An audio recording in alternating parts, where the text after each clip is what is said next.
back out for more this morning, and I'm on a couple of hours run. It's half past 5 in the morning now, and I'm 3 hours down, 3 miles down. So feeling pretty good. Just going through a nice little village here, just outside of Thame, and I've got a fairly large hill coming up as well, which is always fun to run up. And yeah, doing I think a little bit of an inventory of my body, feeling where I am with things, niggles, aches, pains. But okay this morning. But right hip, I'm aware of that. That I need looking at. And my right shoulder, maybe it's from holding this phone up, filming myself as I run along, who knows. Left ankle, I've been taping that. I got the tape on this morning. It does feel much better.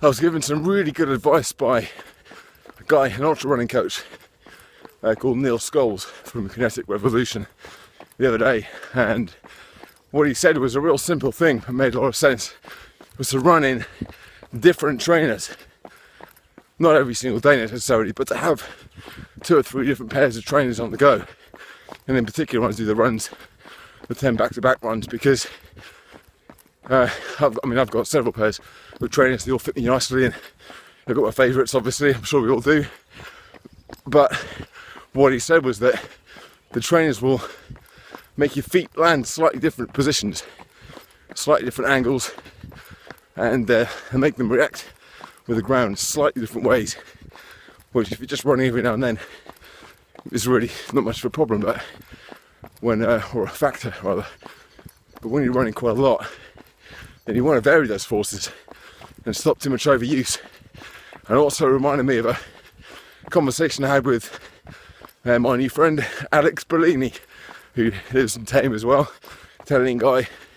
He ran 5,200 kilometers across America a few years ago. Makes what I'm doing seem like really just a little jog in the park really, but it was a proper race, and they're forced to run on the left hand side of the road the whole way, 70 days, 40 miles or more a day.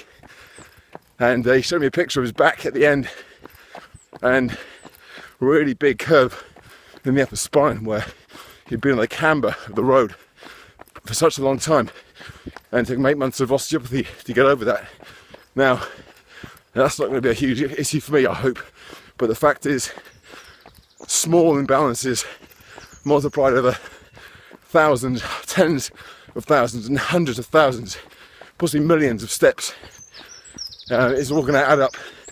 So little tips like wearing different trainers, varying my running speed, so I change the angles of the forces as well. Another one from Neil there.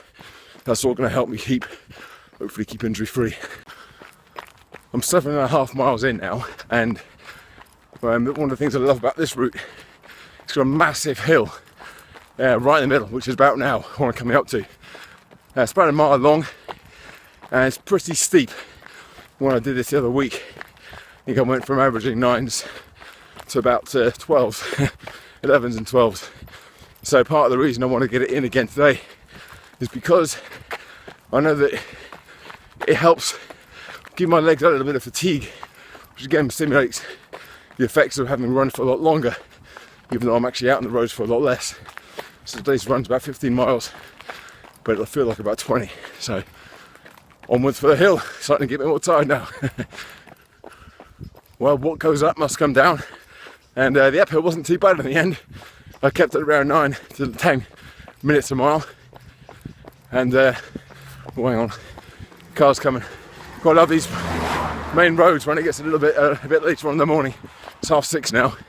Been going for an hour and a half, but now on the way down the hill, it was a bit steep on the way down.